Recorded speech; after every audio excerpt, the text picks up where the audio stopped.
Monologue 2 with Salamanca.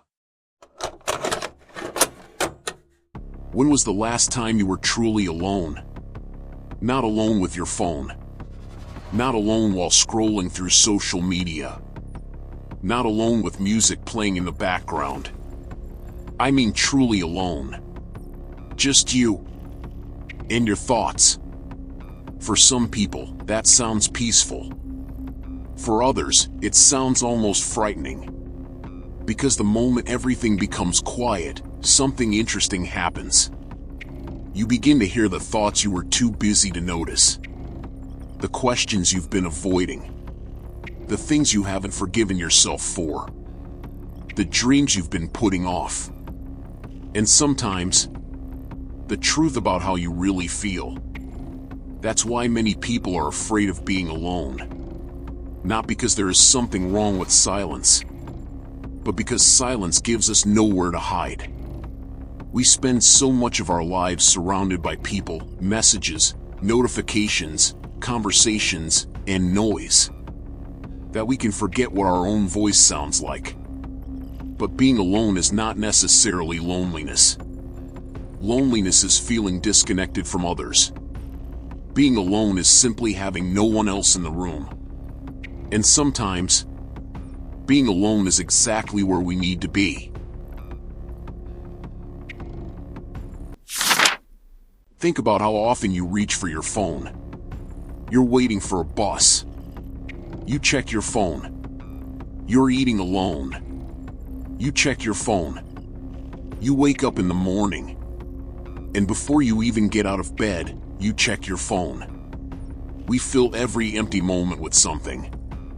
Music, videos, messages, conversations, work, anything that keeps the silence away. But why? Maybe because silence doesn't entertain us. It confronts us. When there is nothing happening outside, we begin to notice what is happening inside. And that can be uncomfortable.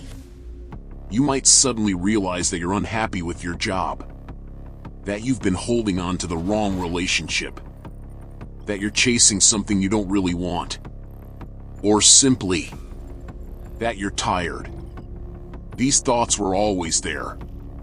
You just didn't give them enough silence to be heard. And perhaps that's why being alone can feel difficult at first. It doesn't create your thoughts. It reveals them. But something changes when you stop running from being alone. Slowly, you begin to become comfortable with your own company. You go for a walk without your phone. You sit in a cafe by yourself. You eat a meal alone. You spend an evening without needing someone to talk to. And at first, it feels strange. Then something happens.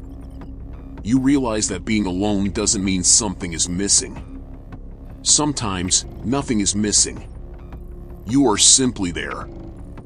And for perhaps the first time, you don't need to perform for anyone. You don't need to impress anyone. You don't need to explain yourself. You can simply exist. And there is a strange kind of freedom in that. Because when you become comfortable being alone, you stop accepting people simply because you're afraid of having nobody. You stop confusing attention with connection. And you start choosing people because you genuinely want them in your life. Not because you're afraid of being without them. There is another power in being alone. It teaches you how to depend on yourself. When you are always surrounded by people, it's easy to believe that you need them for everything. Their approval, their attention, their advice, their presence. But when you spend time alone, you begin making decisions for yourself. You learn what you actually like, what you actually believe, what you actually want. And slowly, you build something that is difficult to take away from you. Self-trust. You begin to realize, I can handle my own company. I can make my own decisions. I can survive a quiet evening. I can walk away from people who don't respect me.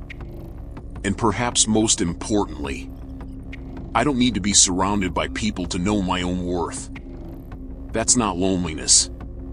That's independence. But there is something we should be careful about.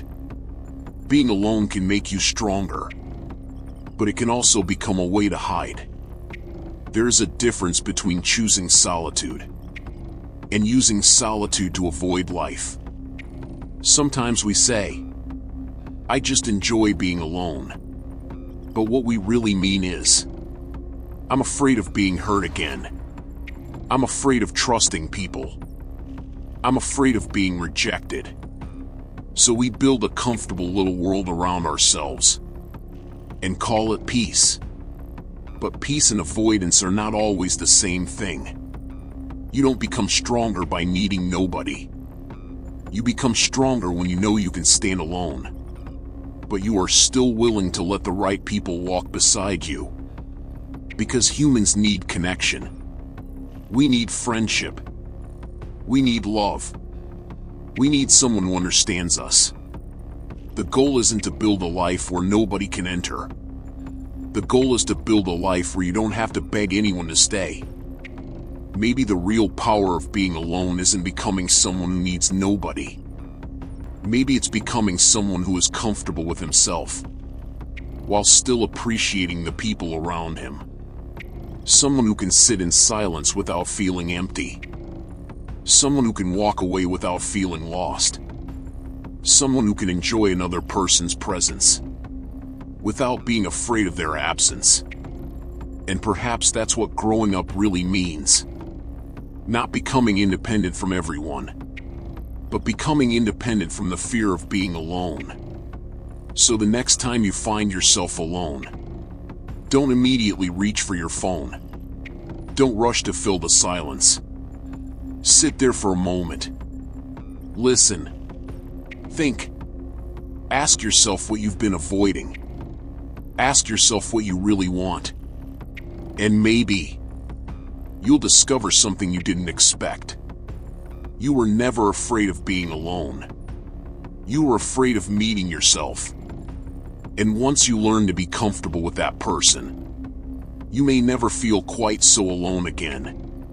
Because sometimes the most important relationship you'll ever have is the one you have with yourself.